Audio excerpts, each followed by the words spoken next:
Hello student, आज का topic है शिक्षा के संबंध में जॉन डीवी का विचार। यानी कि जॉन डीवी महोदय जो कि एक शिक्षा शास्त्री भी थे, वह किस तरह के विचार रखते थे शिक्षा के बारे में।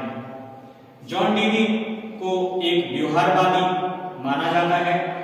अंग्रेजी भाषा में इनको प्रैग्मैटिक फिलोसोफर और इनकी थ्योरी को प्रैग्मैटिक फिलॉसफी कहा जाता है। इनके शिक्षा के संबंध में जो विचार थे वह ये मानते थे कि शिक्षा 4 मुख्य आधारों पर स्थित है। पहला, शिक्षा ही जीवन है। वह मानते थे कि शिक्षा एक लगातार सतत चलने वाली गतिशील प्रक्रिया है, जिसमें व्यक्ति लगातार सीखता है और जीवन भर सीखता है। अर्थात मनुष्य जन्म लेने से लेकर मृत्यु प्राप्त करने तक लगातार शिक्षा ग्रहण करता है। और वह यह मानते थे कि शिक्षा के द्वारा ही हमारा जीवन लगातार प्रगति करता है। इसीलिए उन्होंने कहा कि शिक्षा ही जीवन है। दूसरी बात पर उन्होंने विचार किया और बतलाया कि शिक्षा ही वास्तव में विकास है। किसी भी ज्ञान को हम अपने जीवन में कहीं से भी ग्रहण करें, जब तक हम उसको अपने जीवन में वास्तविक रूप से व्यवहारिक रूप में उपयोग नहीं करते हैं, तब तक वह अनुपयोगी है। ऐसी शिक्षा ही केवल वास्तव में ग्रहण करने योग्य है जिसे व्यवहार में भी लाया जा सके।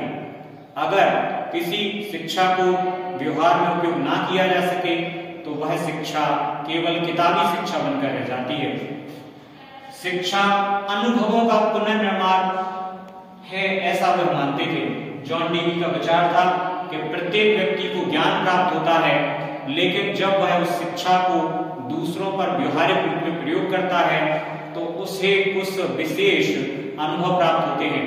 उन अनुभवों के आधार पर वह दोबारा से उस ज्ञान रूपी संग्रह में परिवर्तन करता है या उसका पुनर्निर्माण करता है, अपनी सोच में बदलाव लाता है।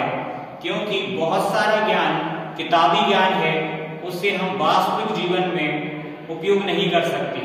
अगर हम उसे वास्तविक जीवन में उपयोग करें तो वह ज्ञान निरर्थक हो जाएगा, उपयोगी नहीं होगा।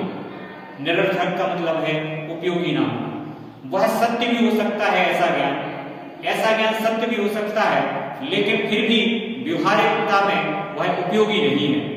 इसलिए इस तरह के ज्ञान को किताबी कहते हैं लोग। और जो ज्ञान व्यवहारिक जीवन में नित्य प्रतिदिन के उपयोग में लाया जा सके, वही ज्ञान वास्तव में शिक्षा है। शिक्षा एक सामाजिक प्रक्रिया है। अगर एक व्यक्ति समग्र रूप से अपने ज्ञान के द्वारा दूसरे व्यक्तियों से, समाज से, पड़ोसियों से, कुटुंब से और विभिन्न प्रकार की सामाजिक संस्थाओं से अनुकूलन प्राप्त नहीं कर पाता है तो वह सामाजिक प्राणी नहीं है।